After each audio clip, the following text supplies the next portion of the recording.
너무 분명하게 내가 원하는 걸 추구하는 것 같아요. 그거는 사랑이기가 좀 어렵죠. 안녕하세요, 한재원입니다. 불륜도 사랑일까?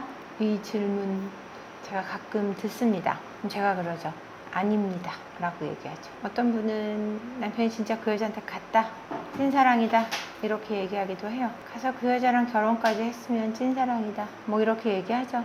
사랑의 결실이 결혼이라고 하면 찐사랑일 수도 있겠죠. 결혼이 사랑의 결실이 아니라는 거 여러분 너무 잘 알지 않으세요? 불륜이 사랑일까? 저는 아닐 것 같아요. 불륜이 사랑이면 다른 사람을 그렇게 가슴 아프게 하면서까지 사랑이면 그건 안 될 것 같아요. 사랑이라는 거는, 사랑은 아름답고 온유하고 뭐 이렇게 노래하잖아요. 그죠? 이게 온유하지도 않고 아름답지도 않잖아요.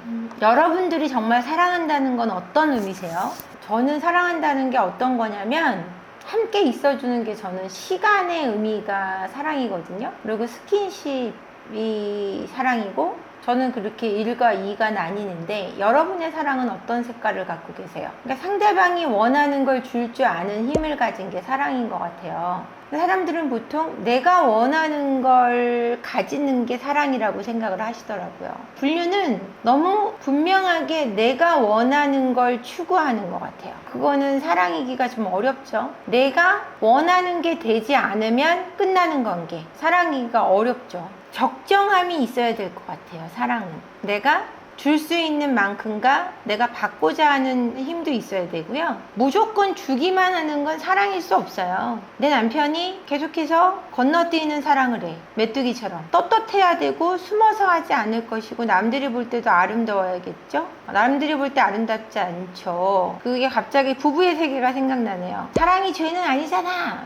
사랑이 죄는 아니죠. 불륜이 죄죠. 그죠? 나만 좋으면 된다는 게 참 애석하죠. 그런 마음이 든다는 게. 예전에는 불륜이 잡혔는데 요즘에는 밝히잖아요. 상간녀나 상간자가 찾아와서 밝히잖아요. 네 남편 나랑 바람 피고 있어, 이혼해줘 이러잖아요. 죄가 아니기 때문에.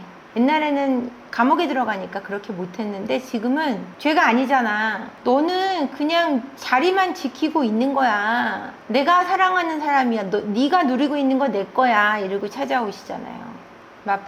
맞바람은 재미없을 것 같아요. 기분 좀 더럽지 않을까요?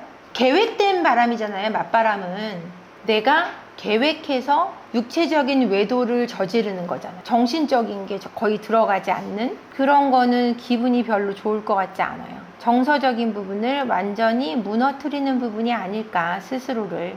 제가 나쁜 일을 요 몇 개월 당했었는데 나쁜 사람에 대해서 제가 생각해 봤거든요. 근데 그 사람에 대해서 신경을 안 쓰는 게 제일 좋은 것 같아요. 그게 제일 편하더라고요. 나쁜 사람은 알아서 별받게 돼 있거든요. 근데 부부는 좀 다른 문제긴 하지만 내가 굉장히 잘 살아가는 게 제일 중요한 문제 같아요. 내가 어떻게 마음먹고 어떻게 살아가는가, 그게 굉장히 중요한 부분일 것 같아요. 그러니까 전체적인 의견이 맞바람은 비추하신다는 의견인데, 불륜은 사랑일 수 없다는 결론, 맞바람은 비추다, 그런 결론이 나네요.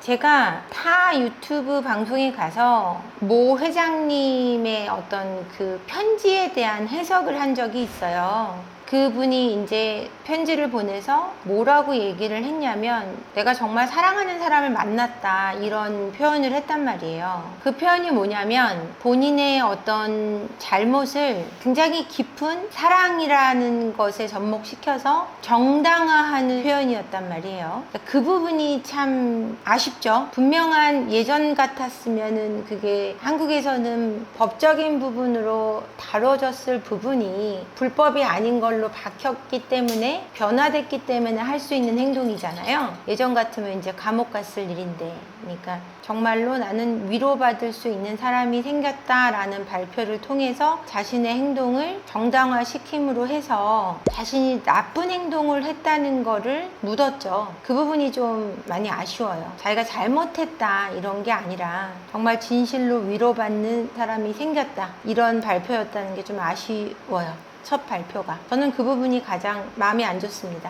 보통 엄마의 사고를 닮는 게 많아요. 그쪽으로 발달하신 분들도 사고의 방향이 부모의 사고를 닮아요. 다른 사람에게 피해를 주는 것이 괜찮다라는 사고를 배운 거죠. 규율을 지킨다거나 이런 거에 대한 것이 어기는 것이 괜찮은 그런 행동 속에서도 이런 행동이 괜찮다라고 인지하게 되면 이런 일이 생기는 것 같아요. 남편분들이 보통 외도를 하시게 되면 정말 극단적인 경우 상간녀한테 협박을 당하거나 정말 헤어지고 싶은데 위험한 상황이 오면 아내 뒤에 숨어요. 여보, 내가 잘못은 했는데 나 좀 구해줘 라고 마지막에 오는 곳이 아내의 치마 폭이에요. 아내의 치마 뒤로 숨거든요. 이게 조강지처인 거예요.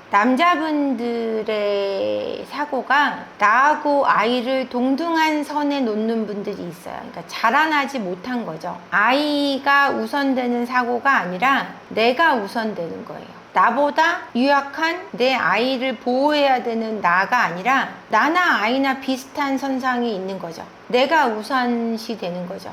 이 불륜이라는 것이 얼마나 이해관계로 얽혀 있는지 여러분들이 좀 아셔야 되는 게, 상간녀들은 내가 이득이 되는 게 없으면 쉽게 끝나요. 내가 가질 수 있는 게 없다라고 생각하면. 조강지처는 어떻게 하면 우리 애들하고 이 가정에 이득이 되고 내가 이걸 잘 지킬 수 있을까가 먼저예요. 남편을 보호하는 게 먼저예요. 내 상간녀는 나를 보호하는 게 먼저예요. 그렇게 차이가 나더라고요. 부인의 치마폭에 숨는 것도 그분들도 그래도 잘못이라도 빌죠. 집을 나가버리고 다 너 때문에 이렇게 됐다. 내가 바람난 것도 너 때문이고 네가 그러지만 않았어도 우리 집이 이렇게 파탄나지 않았다라고 얘기하고 나가잖아요. 정말 사람 미쳐요. 안 당해본 사람은 모릅니다. 잘못했다고 비는 걸로 화가 나시는 분들은요, 집을 나가버리고 너랑 안 살겠다고 하는 사람하고 만나보지 않으셔서 그래요. 관계 속에 문제가 있었지만 문제는 분명히 있었어요. 근데 그 선택을 내가 했다는 걸 알아야 되는데, 모든 삶은 선택에서 오는 거거든요. 그 선택에 대한 책임이 나라고 생각하기가 힘들어요. 그건 굉장히 현명한 사람이나 할 수 있는 생각인데 바람난 사람들이 현명하기가 어렵거든요. 정이라는 게 참 무섭거든요. 아이 낳고 키웠던 정이라는 게 참 무서운데 그럴 확률도 있겠죠. 근데 1%, 3% 내외지 않을까요? 전처하고 바람나는 사람도 굉장히 드물죠. 그래서 속상하죠. 속상할 것 같아요. 그런 부분도.